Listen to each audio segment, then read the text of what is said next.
Follow the trend, हम दो हमारे दो। Small family is happy family, छोटा परिवार सुखी परिवार।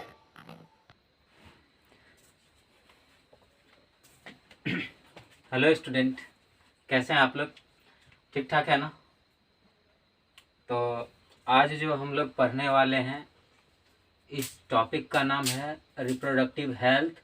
ठीक, इसमें फिर से आएगा फैमिली प्लानिंग आएगा। ठीक, अच्छा यहाँ पर हमने थोड़ा सा मिस्टेक किया, इसको थोड़ा सही कर दे रहे हैं।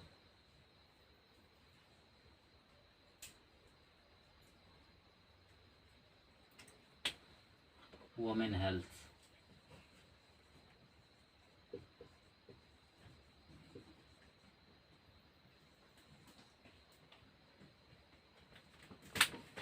तो हमने रिप्रोडक्शन का लगभग सभी टॉपिक को क्लियर कर लिया। अब जो है सिर्फ 2 टॉपिक बचा है, ये रिप्रोडक्टिव हेल्थ है। ठीक, उसके बाद जो है फैमिली प्लानिंग है, और एक तो क्या है, बर्थ कंट्रोल। तो यही 3 चीज़ पढ़ना था। और इसके बाद और एक तो आता है जिसको कहते हैं हम STDs, है ना। तो ये सब चीज़ पढ़ करके हम लोग का ये चैप्टर हो जाएगा ख़त्म। और आप लोग जो हैं पढ़ने के साथ साथ आप लोग का स्वास्थ्य भी ज़रूरी है, समझे ना। तो पढ़ाई के साथ साथ अपना स्वास्थ्य को भी मेंटेन कीजिएगा। ठीक, और मैंने जो बताया था कि HRD मिनिस्टर कुछ एड्रेस करने वाले हैं एग्ज़ाम अपेयरिंग स्टूडेंट से, तो उसको ज़रूर देख लीजिएगा। यानी 10 दिसंबर कल ही है। ठीक, समझे कि नहीं? तो 10 दिसंबर को देख ही लीजिएगा। और कहते हैं कि मतलब अगर मन लगा के पढ़िएगा तो नंबर बहुत अच्छा आएगा। अगर नहीं पढ़ें तब तो सोचिएगा कि सब चीज़ अगर मास्टर ही कर दें तब कुछ नहीं होने वाला, ठीक ना। तो मास्टर पे कुछ मत छोड़िए, अपने ऊपर सब भार लीजिए। हमको क्या है, हम जितना बताने का है सब चीज़ बता देते हैं आप लोग को। और आप लोग का काम क्या है, मेहनत करना। अगर हम 1% मेहनत कर रहे हैं ना, तो आपको 10% मेहनत करना चाहिए। ठीक, अगर हम 50% कर रहे हैं तो आपको 100% करना चाहिए, है कि नहीं। तो मेरा मेहनत से ये मायने नहीं रखता है कि एग्ज़ाम कैसा होगा, आपका मेहनत मायने रखता है कि आपका एग्ज़ाम कैसा होगा, नंबर कैसा आएगा। इट में बी एनी सब्जेक्ट्स। अब सोचिएगा कि सर आप नोट्स नहीं दे रहे। देखिए, हम अगर आपको सब चीज़ देते जाएं तो आप क्या होंगे, और वीक हो जाएंगे। तो नोट्स इसी को मानिए ना, आप इसी को लिखिएगा। पढ़ते समय अगर लिखिएगा तो क्या होगा कि थोड़ा दिमाग काम करेगा, है ना, ब्रेन काम करेगा, नींद नहीं आएगा, है ना। तो चलिए, आज जो हम हेल्थ वाला टॉपिक था, इसीलिए हम थोड़ा बात को लेकर के ये सब बोले, समझे ना। तो चलिए आज ये पढ़ते हैं। तो रिप्रोडक्टिव हेल्थ क्या होता है, सबसे बड़ी बात है रिप्रोडक्टिव हेल्थ होता क्या है। तो देखिए, हमारा वर्ल्ड हेल्थ ऑर्गेनाइजेशन जो है, कौन, वर्ल्ड हेल्थ ऑर्गेनाइजेशन, WHO जिसको आप कहते हैं। तो वर्ल्ड हेल्थ ऑर्गेनाइजेशन कहता है कि रिप्रोडक्टिव हेल्थ का मतलब होता है, अगर आदमी, कोई भी आदमी पे ये अप्लाई हो सकता है, इट में भी फॉर मैन और वमेन। ठीक, तो मतलब किसी पे भी यूज हो सकता है इट, और कोई भी कंट्री का मैन और वमेन पे हो सकता है। ठीक, तो रिप्रोडक्टिव हेल्थ मतलब रिप्रोडक्शन के तौर तरीके से वो स्वस्थ कैसे हैं, उसको हम कुछ कुछ पहलू पर नज़र रख के पता करते। जैसे कि फिजिकली, इमोशनली, सोशली और बिहेवियरली। तो अगर इंसान का क्या है कि मतलब इंसान अगर फिजिकली फिट है, ठीक, फिजिकली फिट मतलब रिप्रोडक्टिव ऑर्गन फंक्शनल है, ठीक है, ठीक, और उसका बॉडी भी वीक नहीं है, तो इट मीन्स फाइन कि वो हेल्दी है, फिजिकली हेल्दी है। उसके बाद इमोशन, इमोशनली का मतलब होता है कि मतलब हर हमेशा स्ट्रेस में नहीं रहता है, ठीक, या फिर होता है ना बहुत कोई मतलब कुछ हो ना हो लेकिन स्ट्रेस में दबा हुआ होता है। तो ऐसा आदमी हेल्दी नहीं होते हैं, वो इमोशनली क्या होते हैं, वीक होते हैं। ठीक, तो इमोशनली हेल्दी होने के लिए हम लोग को क्या होता है कि हर हमेशा चेहरे पे मुस्कान होनी चाहिए, है कि नहीं। अगर चेहरा पे मुस्कान है, ठीक, तो मुस्कान कब रहेगा चेहरा पे, यानी कि मतलब मानसिक तौर से कोई दबाव नहीं है उनपे, तब तब ना इमोशनली ठीक रहेंगे, है कि नहीं। और फिर सोशली का बात करें तो हम लोग देखिए, हम लोग जो है क्या है, हम लोग एक सामाजिक प्राणी है। ये बात को किसने कहा था, एरिस्टोटल ने कहा था कि we are the social animals. तो देखिए हम लोग सोशल एनिमल्स है, तो हम लोग क्या करते हैं कि एक दूसरे पे निर्भर होते हैं। तो अब यहाँ पर यह देखा जाता है कि हम जो किसी दूसरे पे निर्भर हैं कैसे हैं, ये रिलेशनशिप जो है कैसा है, हेल्दी है कि नहीं, समझ रहे हैं। तो ये अगर रिलेशन सोशली मतलब सामाजिक रिलेशन हेल्दी है, it means you are socially fit. अगर आप मानसिक तौर से दबाव नहीं है, दिमागी तौर से दबाव में नहीं है, that means you are emotionally well. अगर आपका फिजिकली फिट है, मतलब आप हेल्दी हैं, ठीक, हेल्दी हैं, और आपका हर एक फंक्शन मतलब बॉडी फंक्शन या फिर कोई भी फिजिकल एक्टिविटीज बढ़िया से कर पा रहे हैं, it means you are physically fit. अब बात आती है बिहेवियर की। तो अगर सब तरह से आप ठीक है तो बिहेवियर आपका अच्छा ही होगा, ठीक। अब किसी के साथ कैसा वर्ताव करते हैं, कैसा सलूक करते हैं, तो दैट इज द बिहेवियर, है कि नहीं। तो WHO कहता है, मतलब WHO की तरफ से कहना है कि according to World Health Organization, reproductive health means total wellbeing in every aspect of reproduction, that is physical, emotional, social and behavioural. तो हमने पहले क्या समझा कि सोशल के मतलब फिजिकली फिट किसको कहेंगे, इमोशनली फिट किसको कहेंगे, और सोशली फिट किसको कहेंगे, और बिहेवियरली फिट किसको कहेंगे, पहले ये समझा। उसके बाद हमको पता क्या चला कि वर्ल्ड हेल्थ ऑर्गेनाइजेशन कहता है कि अगर कोई भी इंसान को हम कह रहे हेल्दी है, तो वो ये सभी वो इंसान जो है इन सभी एस्पेक्ट में मतलब अच्छे होनी चाहिए। अगर वो फिजिकली ठीक है, इमोशनली ठीक है, सोशली ठीक है, बिहेवियरली ठीक है, that means he is healthy. समझ में आया। तो वर्ल्ड हेल्थ ऑर्गेनाइजेशन किसी एक एस्पेक्ट को लेकर के नहीं चलती है, यानी सभी को लेकर के चलते, तब किसी को हम कह सकते हैं कि he is reproductively healthy. Okay, समझ में आया। तो वर्ल्ड हेल्थ ऑर्गेनाइजेशन ने कुछ गाइडलाइंस दी है जो कि सभी को जानना चाहिए, सभी का राइट्स है, इट में बी एनी कंट्री, क्योंकि बात हो रही वर्ल्ड हेल्थ ऑर्गेनाइजेशन की ना, तो मतलब पूरा वर्ल्ड की बात होगी। तो वर्ल्ड हेल्थ ऑर्गेनाइजेशन का क्या कहना है कि over population and its ill effect and need to control it. देखिए वर्ल्ड हेल्थ ऑर्गेनाइजेशन का गाइडलाइंस क्या है, कहता है कि आजकल जो है पॉपुलेशन देखिए दिन प्रतिदिन बढ़ता ही जा रहा है कि नहीं। पहले जब 1951 का सेंसस हुआ था उसमें कितना था, 2 बिलियन था।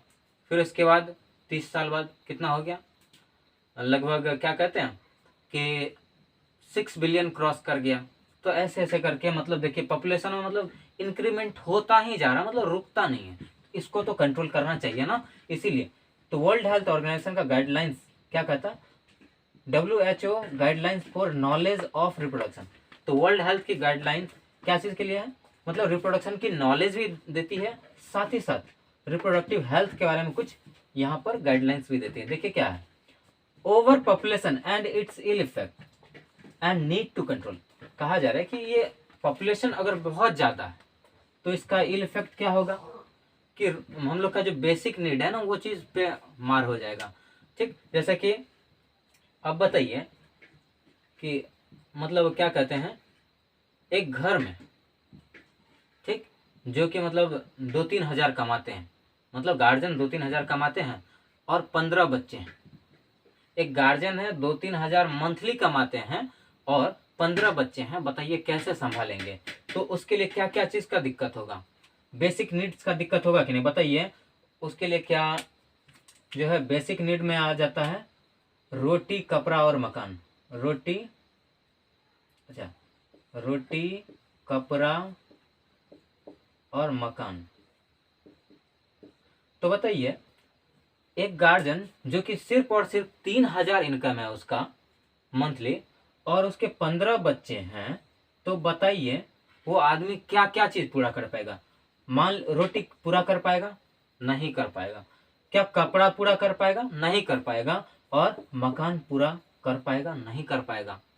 ऑटोमेटिकली आपको पता है कि इस महंगाई के ज़माने में ये सब कैसे होगा। अगर 3,000 इनकम है मंथली, आजकल तो 3,000 में मेरा भी इनकम नहीं चलता, सोचिए, जबकि हम क्या हैं, अकेले हैं, सिंगल हैं, ठीक है कि नहीं। 3,000 कम पड़ जाता हमको भी, वो तो 15 बच्चा वाला, सोचिए उसको क्या हो रहा होगा, ठीक। तो यही बात है, अगर पॉपुलेशन ओवर होता हुआ जाएगा, मतलब पॉपुलेशन बढ़ता ही जाएगा, तो क्या होगा कि मतलब बेसिक नीड को हम पूरा नहीं कर पाएंगे, समझे। तो वो रहा इसका इल इफेक्ट। तो वही बात यहाँ पर लिखा, over population and its ill effect and need to control it.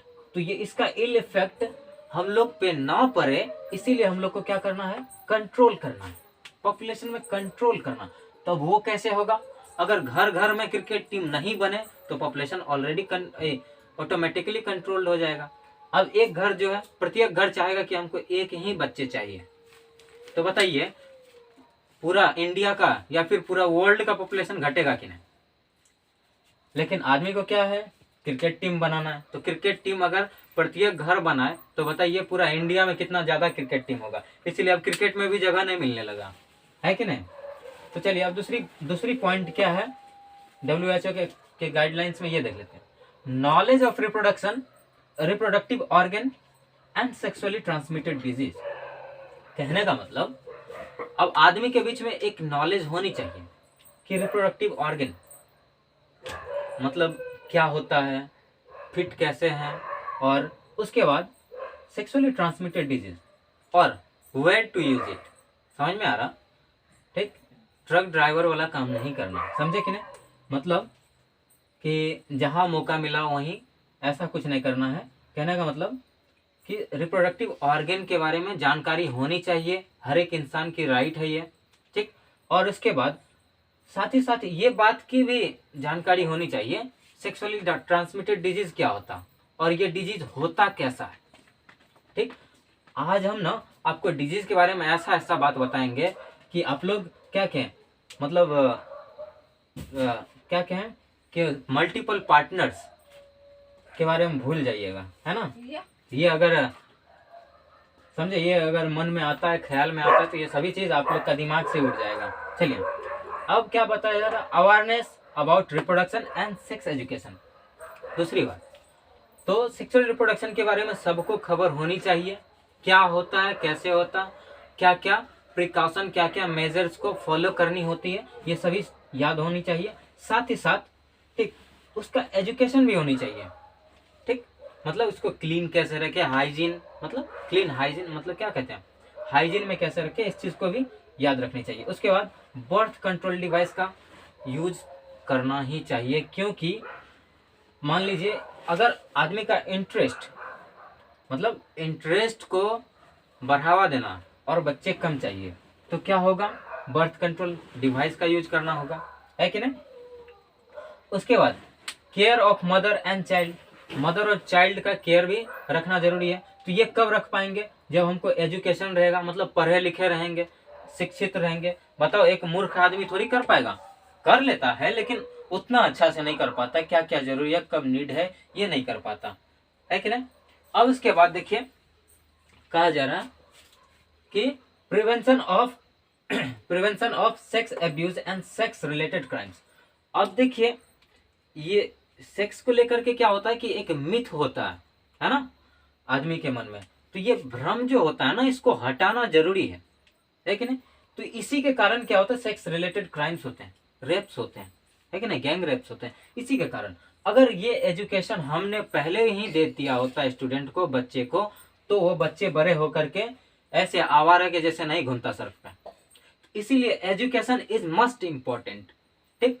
तो एजुकेशन अगर होगा तो सेक्स एब्यूज होना और ये सेक्स रिलेटेड क्राइम होना ऑटोमेटिकली बंद हो जाएगा। और साथ ही साथ अगर हम बता दें कि इससे कोई बीमारी भी होता है, तो बताइए कोई किसी को मतलब क्या मन में ख्याल आएगा कि रैप करना है या फिर सेक्स एब्यूज के बारे में कुछ नहीं आएगा, समझे। तो ये बात है।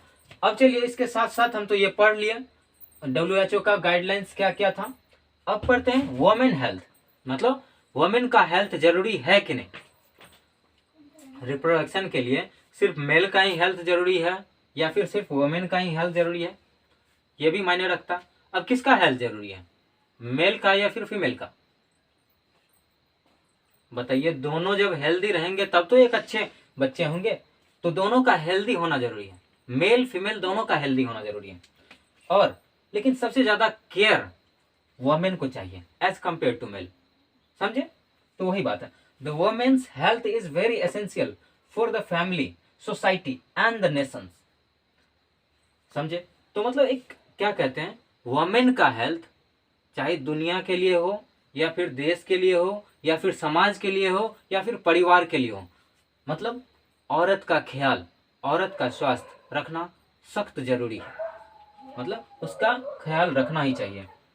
और देखिए अधिकतर घरों में आजकल क्या होता है, malnutrition during pregnancy is the major cause of ill effect on child bearing women which can be perceive through proper family planning. अब देखिए यहाँ पर जो बात कही जा रही है, मतलब बहुत सारा केस ऐसा देखा गया इंडिया में या फिर और ऑल अदर कंट्री में भी, लेकिन मेनली इंडिया में देखा जा रहा था, लेकिन अब जो है इस चीज़ को कंट्रोल किया जा रहा है, लेकिन फिर भी रूरल एरिया में ये ट्रेंड जो है चलता आ रहा है। अब देखिए एक प्रेग्नेंट वुमेन ढेर सारा काम करती है, काम तो करनी ही चाहिए, फिजिकल वर्क करनी चाहिए, लेकिन हैवी वेट लिफ्टिंग, ठीक, समझ में आ रहा? तो ये सब रूरल एरिया में अधिक होता है, तो इस समय ख्याल रखना चाहिए। और इसके बाद ढेर सारा टेंशन होता है, तो ये सब झेल झाल उसको नहीं देना चाहिए, समझे? तो मतलब अगर प्रेग्नेंट है वुमेन तो उसको सीधा समझ लीजिए कि अगर वुमेन प्रेग्नेंट है तो उसको कोई झेल झाल नहीं देनी चाहिए, कोई मतलब क्या कहते हैं, कोई रिस्पॉन्सिबिलिटी नहीं देनी चाहिए घर की, है ना? तो मतलब उसको आराम करनी चाहिए, आराम, हाँ थोड़ा मोड़ा फिजिकल वर्क कर लेना चाहिए, जैसे कि चलना बुलना चाहिए। तो उसके बाद छोटा मोटा जो काम हो, जैसे रोटी पकाना हो या फिर बर्तन मलना, ये सब छोटा मोटा काम है, ये सब कर सकते है कि नहीं? लेकिन याद रहे कि उसको टेंशन ना दिया जाए, है ना? खाना अच्छा दिया जाए, बैलेंस डाइट वाला दिया जाए, ठीक, समझे? ठीक है, तो यही बात को, तो ये इल इफेक्ट जो है, मतलब ये वुमेन का ऊपर जो मतलब क्या कहते हैं, उसका हेल्थ को मेंटेन करने के लिए हमको प्रॉपर फैमिली प्लानिंग की भी जरूरी है कि नहीं? अब क्या करें कि अब मान लीजिए एक वुमेन कितना बच्चा देगी, अजीब सा क्वेश्चन है ना?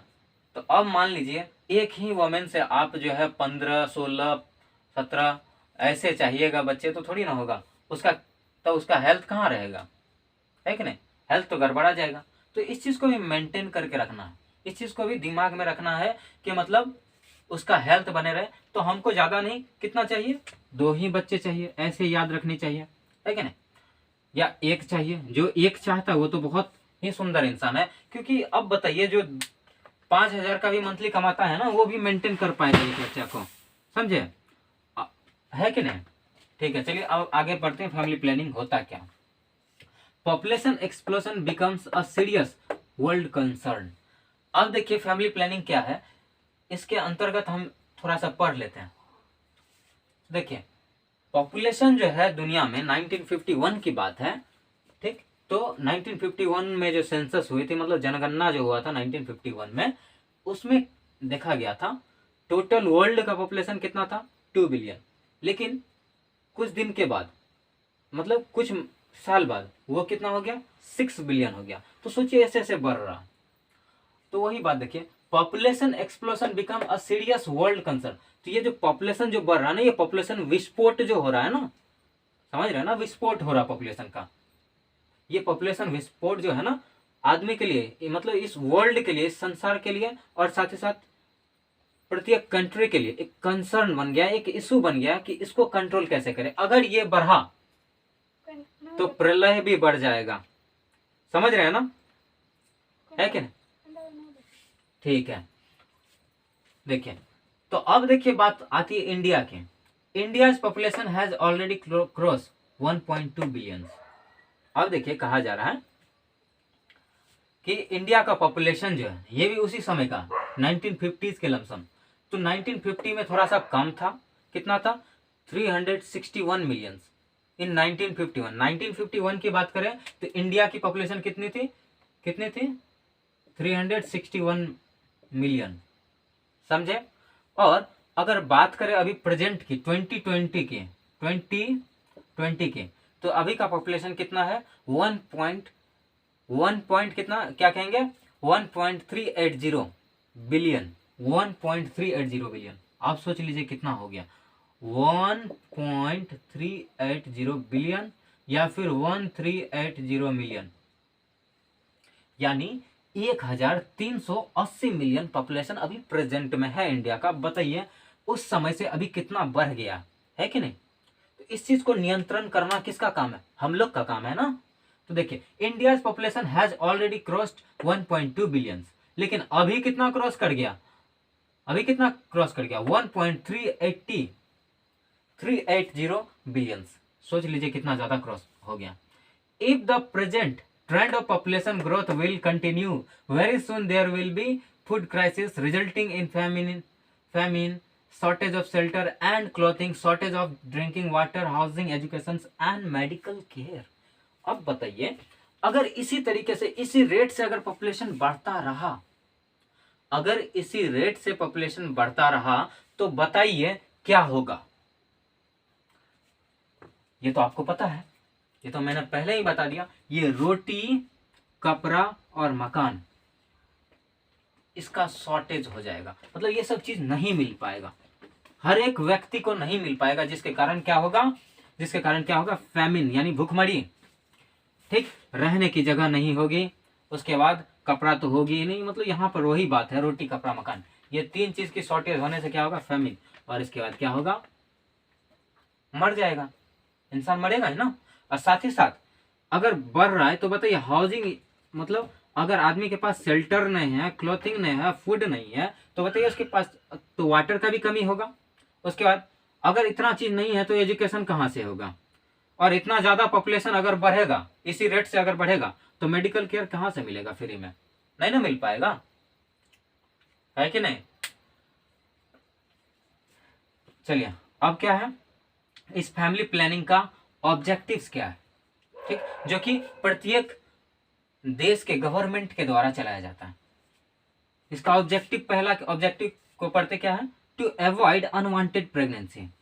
अब क्या है जब मन हुआ एक बच्चा डाउनलोड कर लेता है, तो यह सिस्टम को रोकना होगा, टू अवॉइड अनवांटेड प्रेगनेंसी, है ना।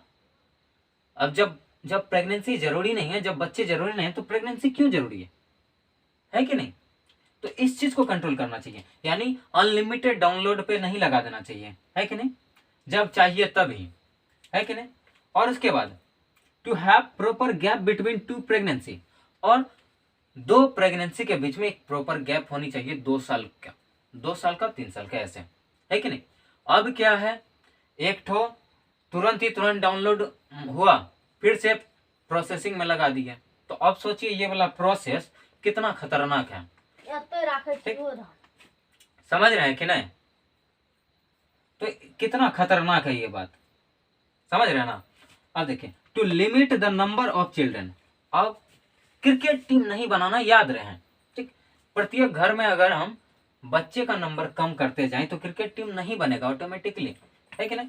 To maintain the balance between home economy and size of family, आपको आपकी इनकम पता है कि नहीं, आपको अपना इनकम पता है कि आप कितना कमाते हैं, तो उसके अनुसार बच्चे रखिए, है कि नहीं। कमाते हैं 5,000 और 10 ठो बच्चे हैं, तो बताइए कैसे मेंटेन करेंगे आप, हो पाएगा, नहीं हो पाएगा। इसीलिए तो घर का इकोनॉमी रेट को देखते हुए बच्चे का वो क्या कहते हैं डाउनलोड करना चाहिए, है ना। आजकल तो गूगल का जमाना है, कुछ भी डाउनलोड होता है, ठीक है।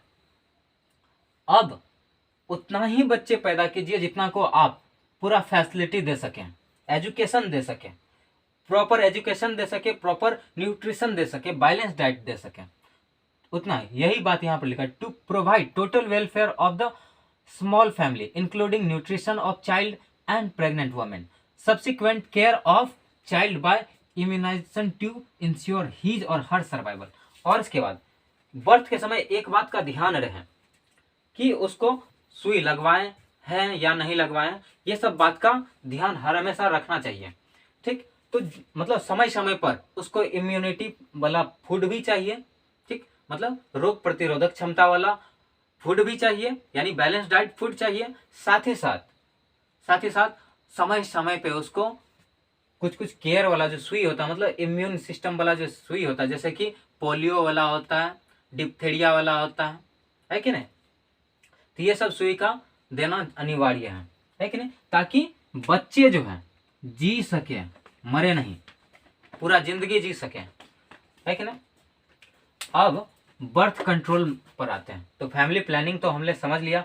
अगर फिर भी कुछ समझ में नहीं आया तो प्लीज कमेंट में आप कमेंट कर सकते हैं। ठीक, और कुछ चीज लगे कि और बताना चाहिए तो भी कमेंट कीजिए, मैं जरूर बताऊंगा, है ना। अब चलिए पढ़ते हैं birth control, the process by which we can avoid large number of children और avoid unwanted pregnancy along with respect of interest. अब देखिए क्या कहा जा रहा है कि बर्थ कंट्रोल मेथड है क्या, what is birth control. Birth control का मतलब होता है कि एक ऐसा प्रोसेस जिसके थ्रू क्या करें कि हम अनवांटेड प्रेगनेंसी को ब्रेक लगा सके, है ना, अनवांटेड प्रेगनेंसी को क्या कर सके, ब्रेक लगा सके, और साथ ही साथ इंटरेस्ट को भी, मतलब क्या कहते हैं, इंटरेस्ट को भी मतलब खोए नहीं, समझ रहे हैं ना, कि मतलब इंटरेस्ट खोए बगैर प्रेगनेंसी को ब्रेक देना है। ठीक, यही बात है ना। तो वही बात को हमने दी है, बताया। और साथ ही साथ अब बताइए, अब प्रेगनेंसी को, अनवांटेड प्रेगनेंसी को जैसे ही ब्रेक दीजिएगा तो children, number of children automatically कम होगा। लेकिन फिर भी किसी किसी के घर में ज्यादा से ज्यादा चिल्ड्रंस होता है, तो इस चीज पे नियंत्रण करें। हम फिर से बता दे रहे हैं कि नंबर उतना ही रखिए चिल्ड्रन का जितना को आप पूरा पूरी मेंटेन कर सकें। ठीक, अन्यथा क्या करें कि डाउनलोड, अनलिमिटेड डाउनलोड करके उसका जीवन बर्बाद ना करें, है कि नहीं। चलिए अब क्या कहता है बर्थ कंट्रोल मेथड, क्या क्या बर्थ कंट्रोल का क्या क्या मेथड्स हैं। जैसे कि सबसे पहला है एडुकेशन, उसके बाद कंट्रासेप्शन, उसके बाद सर्जिकल, और उसके बाद एमटीपी, जो कि आप लोग का क्लास में है नहीं, लेकिन फिर भी हम थोड़ा सा बताएंगे लास्ट में। तब तक थोड़ा सा इसको छाप लीजिए आप लोग, है ना, छाप लीजिए। कहीं दिक्कत हो तो वीडियो को थोड़ा पीछे कीजिए, उसके बाद छापिए।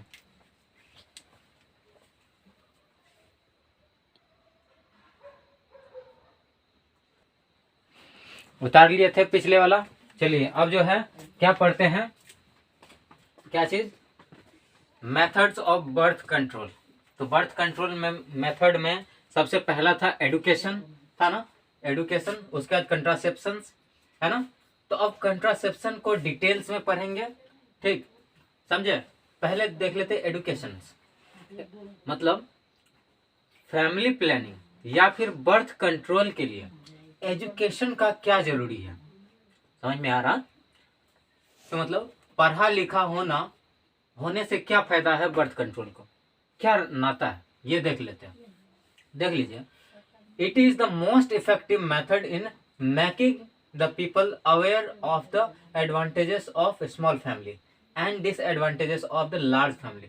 अब बताइए, एक पढ़े लिखे इंसान जो होंगे तो वो बड़ा परिवार और छोटा परिवार का फर्क आसानी से समझेंगे, है कि नहीं।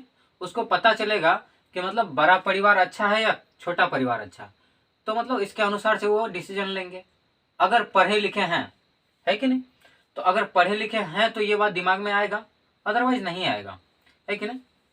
इसीलिए कहा जाता, तो एडुकेशन भी होना चाहिए। और ऐसे हम, ऐसा नहीं है कि मतलब बिना पढ़ा लिखा को नहीं घुसता है दिमाग में, सबको दिमाग में आता है, लेकिन उसको बढ़िया से और बढ़िया से बताना होता है कि देखिए भैया, थोड़ा आप जो है छोटा परिवार रखेंगे तो उसको मेंटेन कर पाएंगे, और इसका मतलब जितने भी बच्चे होंगे आप उसको पढ़ा लिखा पाएंगे, तब आप सक्सेसफुल एक पिता हुए, तब सक्सेसफुल बाप हुए आप, है कि नहीं।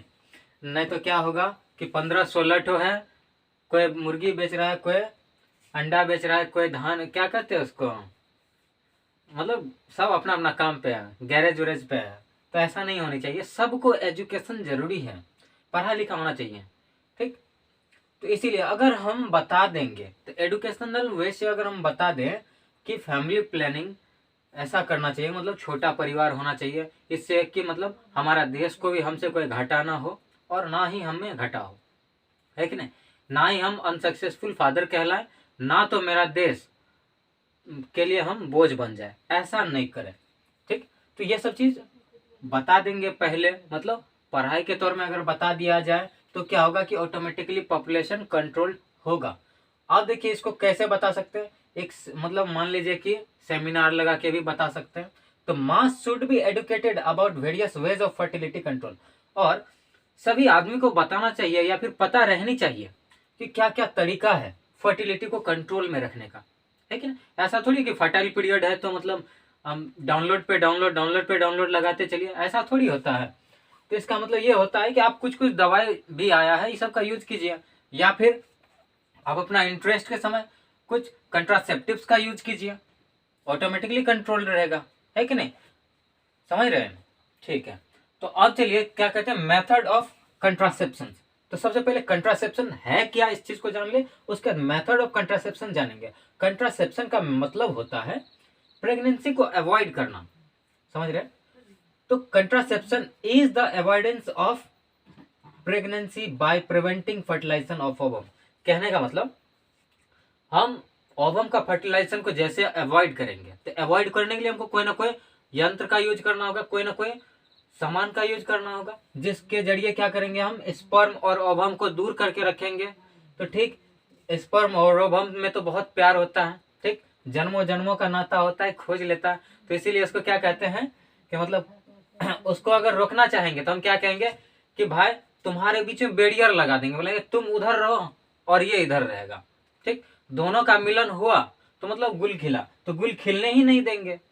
ठीक, समझ रहे हैं। तो वही बात है, कंट्रासेप्शन का मतलब वही हुआ, गुल खिलने से रोक देना, समझ रहे कि ना। तो मतलब ना तो स्पर्म ओवम से मिलेगा, ना तो फर्टिलाइजेशन होगा और ना ही प्रेगनेंसी होगा। तो यानी स्पर्म और ओवम को अपने अपने जगह पर रोक देना, बोलना अपने अपने जगह पे लॉकडाउन में रुक जाइए। ठीक, समझ रहे कि नहीं। इस लॉकडाउन से तो जरूर सीख मिला होगा। अब चलिए मेथड ऑफ कंट्रासेप्शन। अब कंट्रासेप्शन का मेथड क्या, तो सबसे पहला विड्रॉल मेथड। आप लोग तो बैंक गए होंगे रुपया उठाने, उसको क्या कहते हैं, बैंक जाके भैया विड्रॉल फॉर्म दीजिएगा, तो ये मत बोलिएगा, समझे। तो विड्रॉल मेथड इसमें भी है, रिप्रोडक्शन में विड्रॉल मेथड है, फिर बैरियर मेथड है, केमिकल मेथड है, सर्जिकल मेथड है, फिर उसके बाद MTP है। समझ में आया। तो अब जो हम ये सभी को बारीकी से पढ़ेंगे। सबसे पहला विड्रॉल मेथड क्या होता है, विड्रॉल मेथड को और एक नाम से जानते हैं, क्वाइटस इंटरप्टस।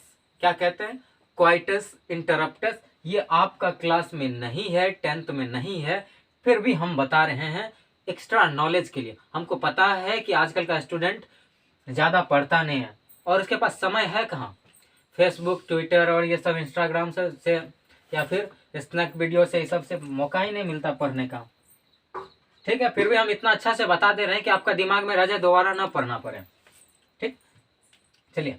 तो विड्रॉल मेथड क्या होता है, विड्रॉल मेथड या फिर क्वाइटस इंटरप्टस मेथड क्या होता है, ये सबसे पुराना मेथड है। तो इस मेथड में होता क्या, इस चीज को जान लीजिए। तो मान लीजिए कॉपुलेशन हो रहा है मेल और फीमेल पार्टनर के बीच, ठीक, तो कॉपुलेशन के समय या फिर क्वाइटस हो रहा है, तो इस समय क्या करता है, जैसे ही स्पर्म इजैकुलेट होने वाला हो या फिर समझे, तो स्पर्म जैसे इजैकुलेट होने वाला हो, तो इस समय क्या करें कि मेल पार्टनर अपना पेनिस को वेजाइना से क्या करें, विड्रॉल कर लें, और इसके बाद जितने भी सीमेन है उसको आउटसाइड इजेक्ट करें। समझे, नहीं समझ में आया। मतलब कि मेल पार्टनर क्या करे कि क्वाइटस के समय जब स्पर्म का इजैकुलेशन होने पर रहे तो अपना पेनिस को क्या करे, विड्रॉल कर ले फीमेल जेनिटल ट्रैक्ट यानी वेजाइना से, और स्पर्म को बाहर इजेक्ट कर दें। तो यही मेथड है, यही मेथड है। और इस मेथड से हम क्या कर सकते हैं कि बर्थ को मतलब कंट्रोल कर सकते हैं या फिर अनवांटेड प्रेगनेंसी को भी बचा सकते हैं। और लेकिन याद रहे कि इससे हम STD से नहीं बच सकते, मतलब सेक्सुअली ट्रांसमिटेड डिजीज से नहीं बच सकते हैं, क्योंकि विदाउट कवर है, विदाउट प्रोटेक्शन है, ठीक है ना। तो वही बात है। और क्या होता है कि ये मेथड 100% सक्सेस भी नहीं है, याद रहे कि सक्सेस नहीं है ये 100%। लेकिन अब मेथड है तो पढ़ना पड़ गया। चलिए कोई बात नहीं, अब पढ़ते हैं हम लोग बैरियर मेथड। तो बैरियर मेथड क्या है? तो ये क्या है? Some physical devices is use to prevent the entry of sperm in the female genital tract. कहने का मतलब ये कुछ फिजिकल डिवाइसेस है जो कि लगा करके हम क्या करते हैं कि स्पर्म को कहाँ, फीमेल जेनिटल ट्रैक्ट यानी वेजाइना में जाने से रोकते हैं, यानी वहां पर डिपॉजिट होने से रोकते हैं, है कि नहीं? तो ये मेथड क्या है, और ये क्या मतलब ये जो है अवेलेबल होते हैं, मतलब ये मेथड जो है और इसका जो क्या कहते हैं यंत्र जो है, बैरियर मेथड का यंत्र जो है, ठीक, ये प्रतिरोधक वाला यंत्र जो है ये मतलब अवेलेबल होते हैं मेल और फीमेल दोनों के लिए, ठीक। जैसे कि फेमिडोम सब हुआ फीमेल के लिए, फिर इसका डायफ्राम हुआ फीमेल के लिए, ठीक, और मेल के लिए तो क्या कहते हैं, सब कोई जानते हैं क्या होता है, कॉन्डोम होता है, या फिर इसको सरकारी ब्रांड से जानते हैं जिसको निरोध कहते हैं। तो ये क्या, it is used by main only, ये तो सिर्फ मेन के द्वारा यूज होता है, ठीक। It prevent the deposition of sperm, और इससे क्या होता है कि स्पर्म का डिपोजिशन जो होता है फीमेल जेनिटल ट्रैक्ट यानी वेजाइना में वो नहीं हो पाता। और साथ ही साथ क्या होता है इससे कि मतलब क्या कहते हैं सेक्सुअली ट्रांसमिटेड डिजीज ये भी नहीं हो पाता, ठीक। मतलब होना जरूरी नहीं है, मतलब इस सब से भी बच सकते हैं। हम बोल रहे नहीं हो पाता मतलब आप सोचेगा कि होना चाहिए तब क्या, नहीं, ये सब डिजीज है, कोई चाहेगा कि हमको बीमारी हो, वो भी रिप्रोडक्टिव ऑर्गन में, ठीक। तो ये मतलब ये डिजीज सबसे मतलब बचाता है, सेक्सुअली ट्रांसमिटेड डिजीज से बचाता है, ठीक। तो यानी कि ये यूज करना अच्छा बात है कि नहीं, अच्छा बात है ना। अब बताइए इसके यूज से क्या होगा कि आपके मतलब वो डाउनलोडिंग सिस्टम जो है वो हट जाएगा, है ना। ये डाउनलोडिंग सिस्टम को हटा सकते हैं आप, उसके बाद नंबर्स ऑफ चिल्ड्रंस को घटा सकते हैं, तो स्वाभाविक सी बात है, अच्छी बात है, ये अच्छा चीज है कि नहीं। सो ये लाभदायक है। चलिए अब चलिए बात करते हैं डायफ्राम की। ये जो होता है फीमेल के लिए होता है, और दूसरी बात बोले थे हम फेमिडोम, क्या बोले थे, फेमिडोम, फैमिली डॉग मत बोलिएगा, फेमिडोम बोले थे हम। ये क्या है, it is rounded latex cap, ये तो क्या होता है लेटेक्स का बना होता है, कैप जैसा होता है, ऐसे देख लीजिए, ऐसे करके होता है, देखिए कुछ ऐसा होता है, कैप जैसा है ना, मुस्लिम कैप है ना, तो ऐसा होता है। It can be fitted deep in the vagina on the mouth of the uterus, यानी यूट्रस का माउथ क्या, सर्विक्स, हम तो बताए थे। जैसे कि ये देखिए, ठीक,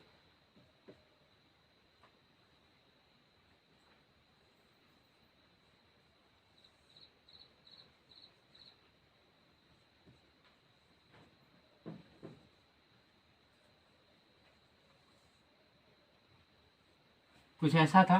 तो इस जगह जो हम ऐसा करते थे ऐसा, तो यही था सर्विक्स। तो ये यहाँ पर यूट्रस का माउथ भी है, तो इस जगह को हम क्या करते हैं कि ऐसे करके टोपी पहनाते हैं, यानी इस चीज को ब्लॉक कर देते हैं, यानी कि अब स्पर्म जो है इससे नीचे ही रहेगा, है ना, इससे नीचे ही रहेगा, उसको वॉश करके या फिर ऐसे करके फिर से वापस निकाला जा सकता है, समझे, ठीक है, वही बात है। चलिए अब पढ़े आगे। It is rounded latex cap with coiled spring, तो कॉइल्ड करके होता, देखिए ये कॉइल है ना, तो मतलब स्प्रिंग जैसा ऐसे ऐसे करके होता है, तो स्प्रिंग का ये लगा हुआ होता है ये साइड में, और ये अंदर ऐसे टोपी जैसा बना हुआ होता है। तो ये इसको वेजिना का डीप में यानी कि सर्विक्स, क्या कहते हैं सर्विक्स में, यानी कि यूट्रस के माउथ पे लगाया जाता है इसको।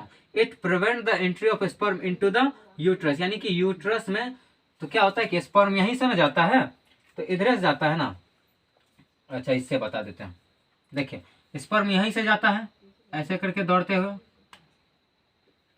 है ना, दौड़ते हुए जाता है ना, तो हम यहीं पे रास्ता पे बैरियर लगा दिए, बोले नहीं नहीं जाने देंगे, इसी जगह बैरियर लगा दिए, तो बताइए स्पर्म जा पाएगा उधर, नहीं। अगर स्पर्म उधर नहीं गया, अब हम आ भी गया यहाँ पर इंतजार करने के लिए, तो क्या हुआ, कुछ नहीं होगा, उसको वापस मरना होगा, आत्महत्या करना होगा, है ना।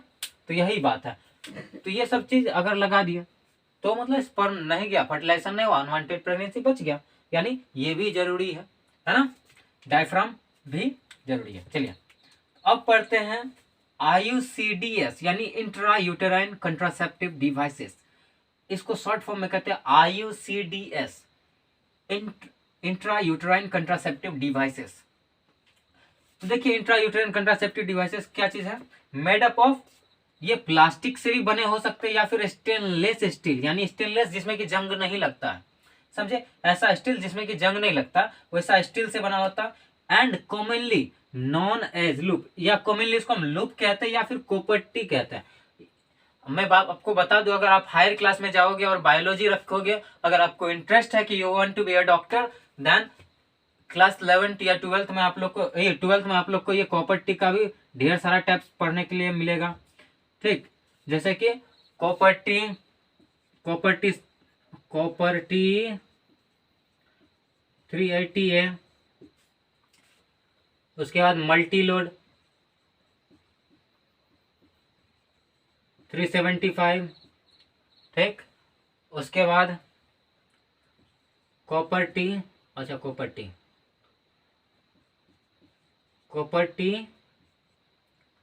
380 AG। तो ये सभी चीज, ये ढेर सारा मिलेगा आपको वहां पर। हम यहाँ पर थोड़ा सा बताएं, कॉपर्टी का ढेर सारा टाइप्स है। कॉपर्टी 380 है, multi load 375, copper T 80 AG, copper T 380 AG। तो ये सभी चीज क्या है, कॉपर्टी का टाइप्स है, समझे। तो अब बोलिएगा उसका है क्या, देखिए इसमें सिलेंडर टाइप का कुछ होता है जो कि क्या होता है, कॉपर रिलीज करता है, ताकि क्या होता है कि यूट्रस रीजन का, मतलब यूट्रस के अंदर जो है, मतलब इन्वायरमेंट कैसा हॉस्टाइल बनाता। हॉस्टाइल मतलब कहने का मतलब ये हुआ कि unsuitable for the movement of sperm, यानी कि स्पर्म जाएगा वहां पर मोटिलिटी खुद ब खुद कम हो जाएगा। अब बताइए, धीरे धीरे तो एक तो चलिए रहा, और धीरे धीरे चलेगा, कितना कितना 1 मिलीमीटर प्रति 1 से 3 मिलीमीटर प्रति मिनट चलता। आप सोचिए कितना धीरे चलता है, ठीक, कछुआ से भी धीरे चलता। और उसमें यहाँ पर क्या है, कॉपर लगा दिया। अब कॉपर लगा देने के बाद क्या, कॉपर्टी लगा देने के बाद क्या होता है कि कॉपर रिलीज हो रहा, और यहाँ का एरिया खराब हो गया। मतलब उसके लिए सोचिए ना कि पहले पिचिंग रोड था, अब क्या किया, उसको रोड को तोड़ करके जोत दिया, ऊबर खाबर बना दिया। तो अब बताइए कैसे जाएगा अंदर, नहीं जा पाएगा, तो मर जाएगा रास्ते में, है कि नहीं। तो वही बात है, तो यहां पर लगाया जाता है इस जगह, ठीक। तो जैसे देखिए हम एक ठोक लगा के दिखा दे रहे हैं, जैसे कि ये हुआ क्या, यूट्रस हुआ, इस जगह देखिए इसको लगाते हैं, ऐसे करके हाथ पकड़ा देते हैं, या फिर ऐसे करके हाथ पकड़ा देते हैं, ठीक, बोलते हैं खत्म। ये देखिए इसको डॉक्टर के द्वारा फिट किया जाता है, अपने से नहीं होता, और ये कभी कभी गिर भी जाता है अगर बढ़िया से फिट नहीं होता है, समझे कि नहीं, क्योंकि इधर तो ओपनिंग है ना, ठीक। चलिए पढ़े आगे। तो देखिए it is inserted in the uterus of female, female का यूट्रस में इसको इंसर्ट किया जाता है, जैसे कि हमने इंसर्ट करके दिखाया है यहाँ पर। अब देखिए, अब पढ़ते देखिए, इसका कुछ ऐसा भी दिखता है, ऐसा भी दिखता है, ऐसा भी दिखता है, ऐसा भी दिखता है। देख लीजिए शेप आपके सामने है कि नहीं। कुछ चीज हम आपसे छिपाते नहीं है और आप मेरे साथ बनते नहीं है, यही दिक्कत है। ज्यादा से ज्यादा आदमी को शेयर कीजिए ना, शिक्षा सबके साथ होनी चाहिए। और देखिए जब टीचर जैसे हम पढ़ाएंगे तब तो आपको दिक्कत होगा, हम तो आपको फ्रेंड जैसे पढ़ा रहे हैं ताकि आपको हर एक चीज दिमाग में जाए। और आपको कहीं भी दिक्कत होता है ना तो आप कमेंट जरूर कीजिएगा, है कि नहीं। अब केमिकल मेथड होता है बर्थ कंट्रोल का। Some chemicals are used either to immobilize the sperm in female genital tract और टू रीच द ओवम और प्रिवेंट द ओव्यूलेशन। देखिए ये केमिकल मेथड क्यों यूज किया जाता है, केमिकल क्यों यूज किया जाता है, या तो स्पर्म का स्पीड को और घटा देने के लिए, तो वही तो बोले 1 से 3 मिलीमीटर स्पीड है प्रति मिनट। अब बताइए कितना धीरे धीरे चल रहा था, और क्या करते हैं कि हम उसका स्पीड को कम कर देते हैं। मान लीजिए ना उसका उसके ऊपर क्या कहते हैं, कंधा पे और वजन दे देते हैं, आर्मी जैसे, चलो दौड़ो, जैसे कि वो मतलब इंडियन आर्मी से ट्रेनिंग लेके आया, तो चल पाएगा, तो इमोबिलाइज हो जाएगा ना, तो स्पीड खुद ब खुद कम जाएगा, है कि नहीं।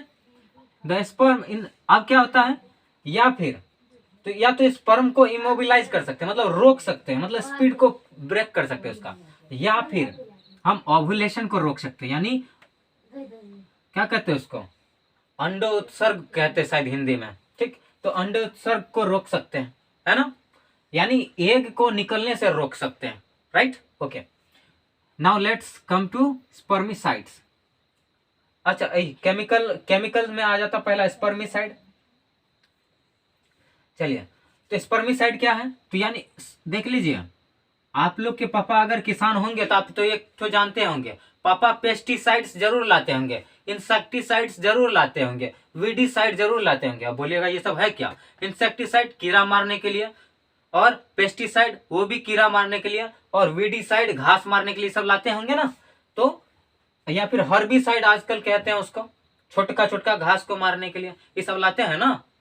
तो देखिए अब स्पर्म को मारने के लिए क्या ले आया है साइंटिस्ट ने? स्पर्मिसाइड। तो ये क्या करता है? स्पर्म को किल कर देता, किल कर देता, किल कर देता। ठीक समझे? सोचिए कितना दुख होता होगा स्पर्म को। The application of spermicidal cream foam jellies tablet और paste used in the vagina of female before intercourse. तो ये क्या होता है? इंटरकोर्स से कुछ देर पहले। तो फीमेल जेनाइटल ट्रैक्ट में क्या होता है कि मतलब 1 से 1.5 घंटा पहले या फिर 30 मिनट पहले इस क्रीम को मतलब बढ़िया से लगा लिया जाता है वेजिनल पार्ट में, और उसके बाद जो है तब कॉपुलेशन करते हैं या फिर इंटरकोर्स करते हैं तो स्पर्म मर जाता है। और इस तरह से क्या होता है कि बर्थ का कंट्रोल होता है, मतलब स्पर्म जाकर के ओवम से नहीं मिल पाता है और ये विरह ही रह जाता है कि नहीं। और इसके बाद देखिए उसके साथ क्या होता है, कुछ ओरल कंट्रासेप्टिव है जो कि डेली खाना होता है। ठीक, तो क्या होता है? Oral contraceptive pills. तो देखिए ओरल कंट्रासेप्टिव को ओसी भी कहते हैं या फिर बर्थ कंट्रोल पिल्स भी कहते हैं। The birth control pills, pills का मतलब दवाई होता है, are taken orally by female every day. ये जो है प्रतिदिन फीमेल के द्वारा लिया जाता, और it does not allow ovulation. और ये प्रतिदिन अगर ये टेबलेट खाती है कोई फीमेल या कोई औरत तो क्या होता है कि इससे ओवुलेशन नहीं होता, यानी अंडोत्सर्ग नहीं होता। समझ गए? तो इस चीज को पहले छापामारी कीजिए, फिर से अब जो है आज चैप्टर को अंत करना, आप लोग साथ बने रहे। ठीक, इस चीज को छाप लीजिए।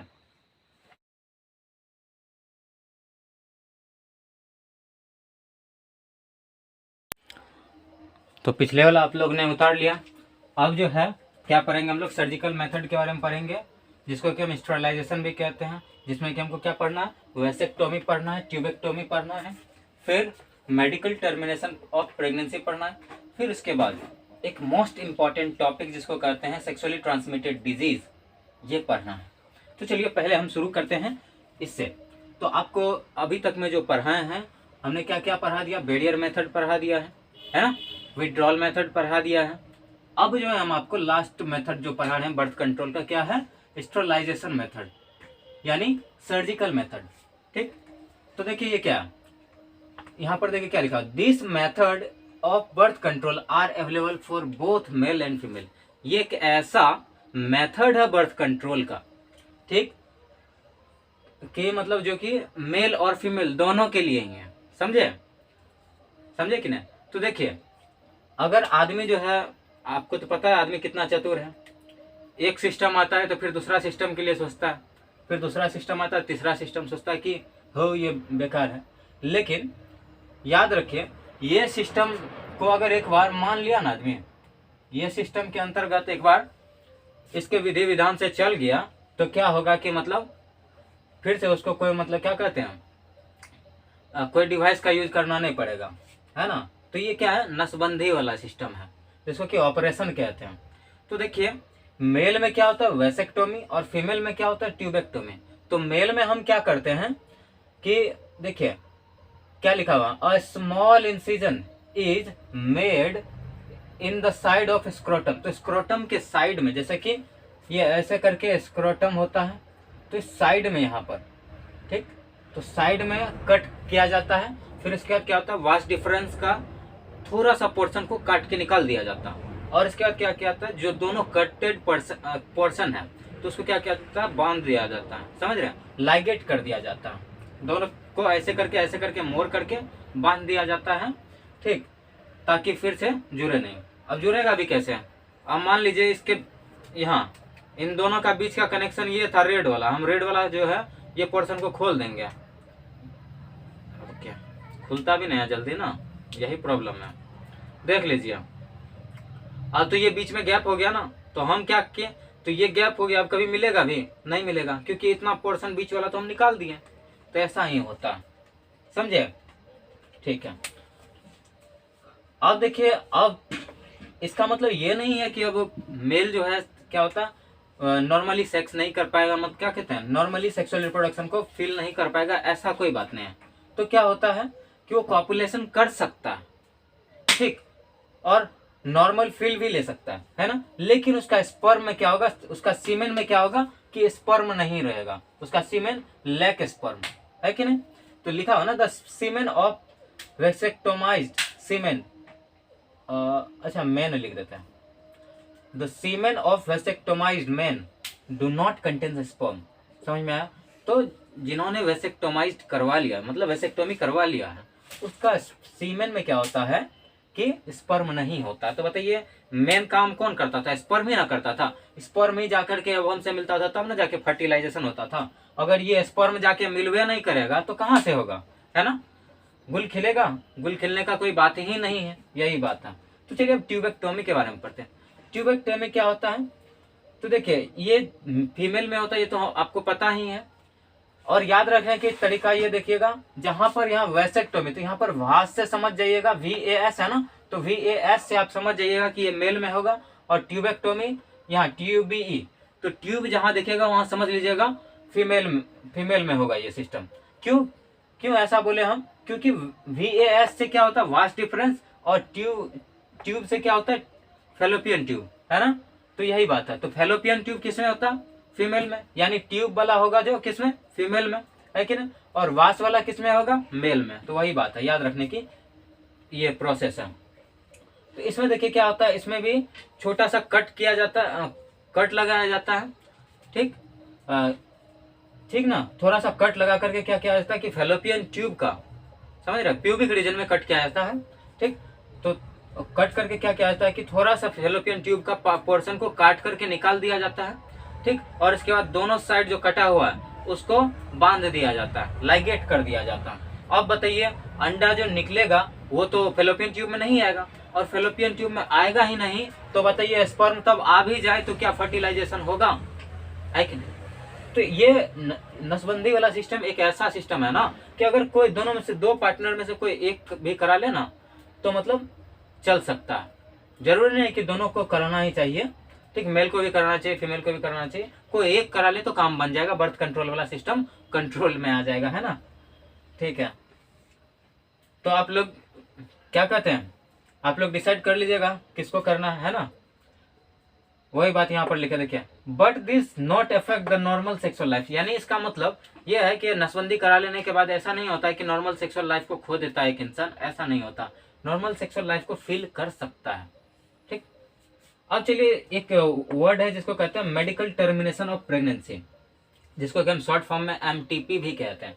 तो देखिए ये जो है मतलब अनवांटेड फीटस को अबॉर्ट किए जाने का प्रोसेस है, समझे। तो इसके दौरान क्या होता है कि मान लीजिए अगर बच्चा का क्रोमोजोमल बेसिस पे देखा जाता है कि बच्चा में मतलब बहुत ज़्यादा परेशानी होगा, या फिर बच्चा एबनॉर्मल होगा, तो इस समय क्या करता है कि डॉक्टर ही सुझाव देते हैं कि आप बच्चा को अबॉर्ट करवा सकते हैं, है कि नहीं। तो ये 3 महीना के अंदर होता है, 3 महीना के बाद से फिर ये पॉसिबल नहीं है, ठीक। तो अब चलिए बात करते हैं सेक्सुअली ट्रांसमिटेड डिजीज यानी STD, not phone calls, okay. चलिए STD क्या है, STD spread through sexual contact with infected person. तो ये सेक्सुअली ट्रांसमिटेड डिजीज नाम से ही प्रसिद्ध है कि अगर सेक्सुअल कंटेक्ट बनाया जाए किसी इन्फेक्टेड पर्सन के साथ, तो बताइए उस आदमी को ये STDs वाला बीमारी होगा कि नहीं, होगा, निश्चित है होगा, होना ही है कि नहीं, ठीक है। तो दीज आर कॉज्ड बाय, ये देखिए ये बीमारी जो है किसके द्वारा होता है, तो बैक्टीरिया के द्वारा होता है, प्रोटोजोन्स के द्वारा होता है, वायरसेस के द्वारा होता है। तो कुछ STDs को हम लोग को पढ़ना है इस क्लास में, वो भी आपके क्लास में डिटेल में नहीं दिया, फिर भी हम डिटेल में लेकर के आए हैं। चलिए कोई बात नहीं। अब पहला है गोनेरिया। तो ये देखिए ये STD जो है किसके द्वारा होता है, बैक्टीरियम, किसके द्वारा, बैक्टीरियम। क्योंकि देखिए एक बैक्टीरिया के बारे में बात कर रहे हैं ना, कौन सा, वो एक बैक्टीरिया कौन है, ये नाइजीरिया गोनेरिया। तो ये एक ही बैक्टीरिया है, ठीक, नाइजीरिया गोनेरिया नाम एक ही बैक्टीरिया का है। तो इसीलिए हम क्या यहाँ पर लिखे, बैक्टीरियम यूज किया। अगर ढेर सारा बैक्टीरिया रहता तो हम क्या यूज करते हैं, बैक्टीरिया, बस बैक्टीरिया यूज करते हैं। तो अब देखिए गोनेरिया होने का मतलब क्या क्या लक्षण दिखता है, लक्षण में देखिए क्या होता है, हैरोइंग सेंसेशन इन यूरेथ्रा, ठीक। तो यूरेथ्रा में अजीब सा लगता है, फीलिंग होता है। उसके बाद पेनफुल यूरिनेशन होता है और इन्फ्लामेशन हो जाता है, यानी कि मतलब फूल जाता है रेक्टम रीजन, और गला भी फूल जाता है, आई भी फूल जाता है। तो ये सभी चीज फूल जाता है, समझ रहे हैं ना। पुप्ड अप हो जाता है, मतलब पॉप राइस जैसा हो जाता है, समझ रहे हैं, फूल जाता है। और ये जो है मेल में भी हो सकता है, ऐसा नहीं कि ये सिर्फ फीमेल में ही होगा, रजिस्टर्ड है, ये मेल में भी हो सकता है, समझ रहे हैं। तो मेल में क्या होगा कि कुछ धब्बा धब्बा सा दाग हो जाएगा और यूरेथ्राइटिस हो जाएगा। कहने का मतलब वही पेनफुल यूरिनेशन वाला बात इसमें भी हो जाएगा, ठीक। और दाग धब्बा भी हो जाएगा स्किन में, ठीक। चलिए अब पढ़ते हैं दूसरा, जिसका नाम है साइफिलिस। क्या नाम है, साइफिलिस। ये जो है एक बैक्टीरियम से कॉज होता है, जिसका नाम है ट्रेपोनेमा पैलेडियम। क्या नाम है, ट्रेपोनेमा पैलेडियम, यही बैक्टीरिया से होता है। तो इसका लक्षण क्या होता है, हमने आपको जब रिप्रोडक्शन सिस्टम पढ़ा रहा था तो उसमें बताया था म्यूकस मेम्ब्रेन भी होता है। जैसे कि ह्यूमन मेल का यूरेथ्रा में क्या होता है कि एक जगह होता है जहां पर कि वल्वो यूरेथ्रल ग्लैंड होते हैं। तो वल्वो यूरेथ्रल ग्लैंड या फिर कॉपर्स ग्लैंड हम उसको कहते थे। तो वो क्या करते थे, म्यूकस सिक्रेट करते थे। तो ये उन्हीं का मेम्ब्रेन को क्या करता है कि इन्फ्लामेट कर देता, मतलब फुला देता है। Inflammation of mucous membrane of genitalia, मतलब जेनेटल ट्रैक्ट, ठीक। अच्छा सॉरी, तो वो हो गया म्यूकस ग्लैंड ना, म्यूकस निकलता है वहां से। अब जो म्यूकस जहां पर लगता है जिस मेम्ब्रेन में, उस मेम्ब्रेन को पूरा फुला देता है, समझ रहे हैं। तो अंदरूनी वाला पार्ट जो होता है उसमें तो म्यूकस लगा हुआ होता है ना, तब तो स्मूथ होता है, चाहे ये मेल में हो या फीमेल में हो। तो क्या समझे, तो ये एक्चुअली ये ज्यादा फीमेल में है। तो देखिए जैसे कि हम यहाँ पर एक तो छोटा सा ऐसे देख लीजिए, तो ये अंदरूनी वाला लेयर जो, यहाँ अंदरूनी वाला लेयर जो होता है ना, इसमें म्यूकस लगा हुआ होता है। तो ये वाला मेम्ब्रेन जो होता है इन्फ्लामेट कर देता, फूल जाता है, समझे। और फिर rectum, buccal cavity and the lesson on skin. तो क्या होता है कि बकल कैविटी भी, मतलब बकने, हम बक रहे हैं ना, जो बकने वाला कैविटी मतलब बोलने वाला कैविटी जो है, ये मत समझिए, मतलब मुंह को ये जो है ना, ये वाला रीजन, इसको हम बकल कैविटी कहते हैं, समझे। तो बकल कैविटी भी फूल जाता है और स्किन पे दाग धब्बा हो जाता है, समझे। अब देखिए infection occurs by sexual contact. ये जो है एक्चुअली में जो होता है, मतलब वास्तविक तौर पे अगर ये बीमारी होता है तो वो कैसे होता, सेक्सुअल कंटेक्ट के वजह से। और छोटा छोटा कारण और भी है, कभी कभी जो है ये बॉडी कंटेक्ट से भी होता है और कभी कभी किसिंग के द्वारा होता है कि नहीं। तो अब देखिए it can be cured effectively with antibiotics. इस बीमारी को हम ठीक ठाक कर सकते हैं, मतलब इस बीमारी से पार पा सकते हैं, इस बीमारी से बाज आ सकते हैं, कब, सही मात्रा में एंटीबायोटिक का डोज ले करके। कोई दिक्कत, अगर दिक्कत हो ना तो आप लोग कमेंट करके जरूर बताइएगा। तो चलिए अब पढ़ते हैं हम लोग क्या, जेनाइटल, क्या पढ़ते हैं अब क्या पढ़ेंगे, जेनाइटल वर्ड। तो जेनाइटल वर्ड क्या होता है, देखिए ये जो है एक वायरस के द्वारा होता है, जिसका नाम क्या है, ह्यूमन पेपिलोमा वायरस। क्या नाम है, human papilloma virus.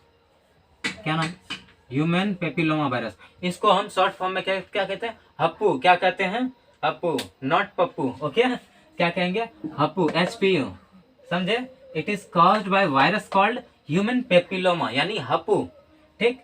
There is no cure for genital warts except laser surgery. बहुत दुख की बात है कि ये बीमारी अगर हो जाए ना किसी इंसान में, तो उस इंसान को अब जिंदगी त्यागने के मतलब क्या कहते हैं, अलावा और कुछ नहीं है, मतलब मौत के सिवा और कुछ नहीं दिखता है।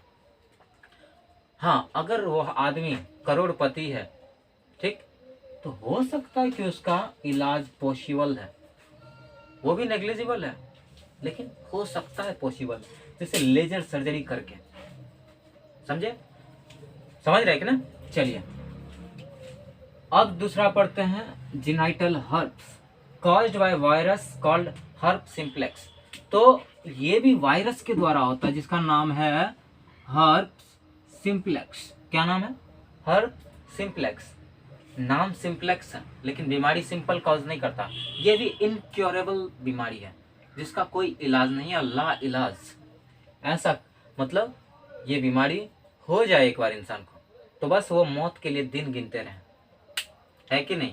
तो इसीलिए बताइए, अगर ये सभी चीज, ये सेक्सुअली ट्रांसमिटेड डिजीज एसटीडीज के बारे में अगर बता दिया जाए सभी स्टूडेंट को, तो शायद आगे चल के कोई कारणवश भी, मतलब कोई मजबूरी के कारण भी वो रेप तो करना भूल ही जाएगा, क्योंकि अपना जिंदगी सबको प्यारा होता है ना? ठीक है, अब देखिए क्या होता है, caused by virus called herp simplex. और देखिए बहुत दुख के साथ सूचित ये भी करना पड़ रहा है कि इट इज इनक्योरेबल, ये ठीक नहीं है, मतलब ठीक नहीं कह रहे, मतलब ये ठीक नहीं होने योग्य है, मतलब सही नहीं होगा, समझ रहे हैं ना? रिकवर नहीं हो पाएगा होने के बाद। It produced painful blister on prepuce glands and penis in male and vulva and vagina in female। और ये होने के बाद क्या होता है कि पेनफुल, पूरा दर्दनाक वाला ब्लिस्टर, मतलब फोका टाइप का होता है। कहाँ पर मतलब अगर मेल है तो उसका पेनिस का प्रिप्यूस यानी स्किन जो होता है ना, इसको हम प्रिप्यूस भी कहते हैं, जिसको कि मुस्लिम कम्युनिटी में काट दिया जाता है बर्थ के कुछ दिन बाद, है ना? तो क्या होता है कि उस रीजन में, मतलब ग्लैंस पेनिस वाला रीजन में और प्रिप्यूस पे ये होता है, ठीक। और फीमेल में कहाँ होता है, वल्वा और मतलब एक्सटर्नल जेनेटलिया और वेजाइना के पास होता है। तो बताइए, जीने का कोई सहारा ही नहीं बचता, ठीक। हाँ, लेकिन ये है, ये होने से तो बच सकता है ना इंसान, जरूरी थोड़ी कि एक बार हो जाए तब बचने का कोशिश करेगा। तो मतलब क्या कहते हैं, prevention is better than cure. अब क्योर होना ही क्यों जब हम पहले ही प्रिवेंट करके चल रहे हैं, है कि नहीं, है कि नहीं? तो पहले ही हम बच बच के चलेंगे, फूक फूक के कदम रखेंगे, तो बताइए कहीं कोई प्रॉब्लम होगी? नहीं होगी ना। ठीक है, तो चलिए अब जो है हम एक नेक्स्ट और एक तो डिजीज के बारे में, यानी डिजीज तो नहीं है, एक सिंड्रोम है जिसके बारे में पढ़ने जा रहे हैं, जिसका नाम है acquired immuno deficiency syndrome. Acquired immune deficiency syndrome. तो देख लीजिए, ये एक्वायर्ड होता आता है, पहले से नहीं होता है ना। तो ये इसमें क्या होता है कि इम्यूनिटी पावर को ही बैटरी डाउन कर देता है, इम्यूनिटी पावर जो होता है ना उसका बैटरी डाउन कर देता है। अब उसके बाद अगर आपको खांसी भी हो जाए, सर्दी भी हो जाए, जुकाम भी हो जाए, कुछ भी हो जाए, वो भी आपको सता सकता है, इतना पावर है इसमें। तो ये देखिए है क्या, it is STD, it is serious health problem through out the world. ये जो है ना, ये बीमारी, ये सिंड्रोम जो है, वर्ल्ड मतलब कोई एक जगह का नहीं बात कर रहे, पूरा वर्ल्ड का ये सीरियस प्रॉब्लम है, ठीक। It was first detected in USA in 1981। For the first time it was discovered, it was detected in 1981 in USA, United States of America, right? समझे? Today more than 19 millions people are HIV positive। और आज अगर हम बात करें तो लगभग 19 million से भी ज्यादा पॉपुलेशन जो है, मतलब 19 मिलियन से ज्यादा पीपल्स जो है HIV पॉजिटिव पाए जाते हैं। HIV क्या है? यही है, यही वायरस है। HIV क्या है? एक वायरस है। HIV क्या है? एक वायरस है जिसके वजह से एड्स होता है। इसको हम कम्युनिकेबल कह सकते हैं। अगर इसके साथ कोई क्या हो, कॉपुलेशन करे, कोई किसिंग करे तो भी हो सकता है। हाथ मिलाने से कम चांस है, लेकिन वो भी नहीं मिलाना चाहिए इसके साथ। हाँ, और इसके बाद अगर कोई है आसपास तो इसका रिस्पेक्ट भी करें, तो हो सकता है कि इसको गुस्सा नहीं आना चाहिए ना, समझे ना। ठीक है, अब इसमें क्या होता है कि अगर ये हो जाए ना एक बार, तो आदमी रिड्यूस्ड होकर स्केलेटन बन जाते हैं, वेट लॉस होता है, एपेटाइट होता है, ढेर सारा इसका सिम्टम्स है। चलिए उतना नहीं पढ़ेंगे हम लोग, थोड़ा सा पढ़ लेते हैं। द काउज, अब देखिए द लिख दिया, कोई बात नहीं। This caused by human immunodeficiency virus, यानी एक वायरस है जिसका नाम है ह्यूमन इम्यूनोडिफिशियंसी वायरस, जिसके द्वारा कि HIV होता है, जिसके द्वारा कि एड्स होता है, ठीक। It is detected, it destroy immune system, so the body fails to make antibiotics.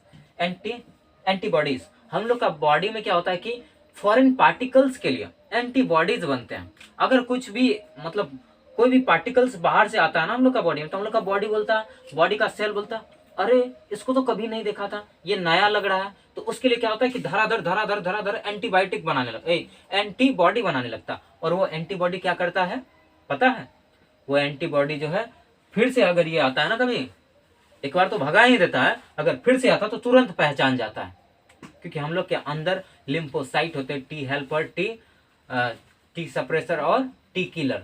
तो ये सब आर्मी के जैसे काम करते हैं और सभी चीज को डिटेक्ट करके रखते हैं, समझे। तो इसी चीज को मार देता है, टी हेल्पर को ही मार देता है, या फिर टी आइडेंटिफायर को ही, या टी मैसेंजर को मार देता। तो बताइए टी मैसेंजर मर गया तो मैसेज कौन करेगा कि भाई कोई आया है फॉरेन, और पहचान भी नहीं पाएगा। तो यही बात है कि ना। तो इसके बाद क्या होता है कि अगर एड्स हो जाए तो छोटा छोटा बीमारी भी आदमी को पूरा भयानक बन जाता है। तो ठीक है, आज जो है ये चैप्टर का अंत होता है, ठीक। और आप लोग बहुत अच्छे ही मतलब परफॉर्मेंस दिखा रहे हैं, बढ़िया देख रहे हैं वीडियो को। तो कोशिश करें ज़्यादा से ज़्यादा इस वीडियो को शेयर करने का, ठीक। अगर आप नए हैं तो सब्सक्राइब एंड शेयर जरूर करें, ठीक।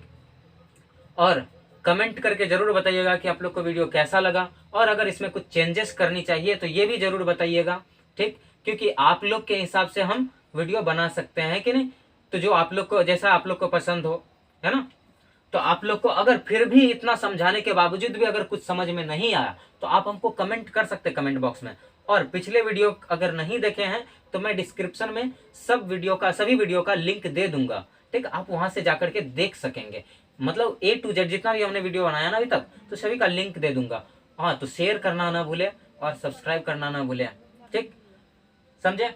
तो आज का ये सभा यहीं खत्म करते हैं, आज के क्लास यहीं खत्म करते हैं, ठीक। सी यू टुमारो, बाय बाय।